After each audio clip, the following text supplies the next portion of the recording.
बिस्मिल्लाहिर्रहमानिर्रहीम इय्याका नअबुदु व इय्याका नस्तईन। मैं इस वक्त पूरी पाकिस्तान की आवाम और बिलखसूस खैबर पख्तूनख्वा की आवाम से मुखातिब हूँ।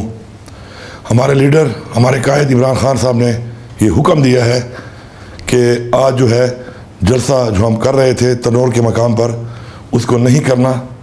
और वो जलसा हमने 8 सितंबर को, जिसका कि हमें बाकायदा तौर पे आप नोटिफिकेशन उस हुकूमत ने दे दिया है जो अदालत की बात को बार बार रद्द करके हमारी NOC मनसूख कर रही थी, उसके मुताबिक हमने जलसा 8 सितंबर को इस्लामाबाद में करना है।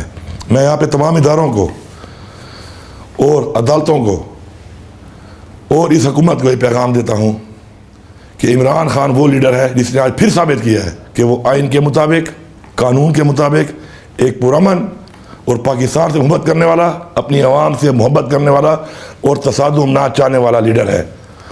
आप लोग भी अपनी इस्लाह करें, अपनी इस्लाह करें। इस मुल्क में आइन की पासदारी, कानून पर अमल दरामद और शहरियों के हकूक़, उसके ऊपर अमल दरामद करना आप पर इस आइन के मुताबिक फ़र्ज़ है। और आज देखें कि इमरान खान ने एक दफ़ा फिर साबित किया है कि वो एक लीडर है और वो अपने लिए नहीं, इस कौम के लिए, पाकिस्तान के लिए और अपनी इस आवाम के लिए सोचता है। इंशाल्लाह जलसा होगा, क्योंकि इमरान खान साहब का हुक्म है।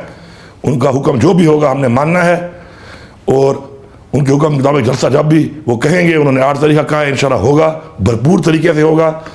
लेकिन चूँकि अब हमारे लीडर ने हुक्म दे दिया है तो इसलिए आज का जलसा हम मनसूख करते हैं। इंशाल्लाह इससे बढ़कर अपनी तहरीक में, हकीकी आज़ादी की तहरीक में, इंशाल्लाह अपने मुल्क के लिए, आज़ादी के लिए इंशाल्लाह हमारी तहरीक जारी रहेगी, इमरान खान के हुक्म के मुताबिक जारी रहेगी। और इंशाल्लाह मिल के हमने इंशाल्लाह साबित करना है कि हम इमरान खान के साथ हैं, पाकिस्तान के साथ हैं। और इंशाल्लाह ये साबित करके इंशाल्लाह हम इस दुनिया को, कौम को बताएंगे कि इमरान खान ही वो लीडर है जो पाकिस्तान की बात करता है, अपनी आवाम की बात करता है। शुक्रिया।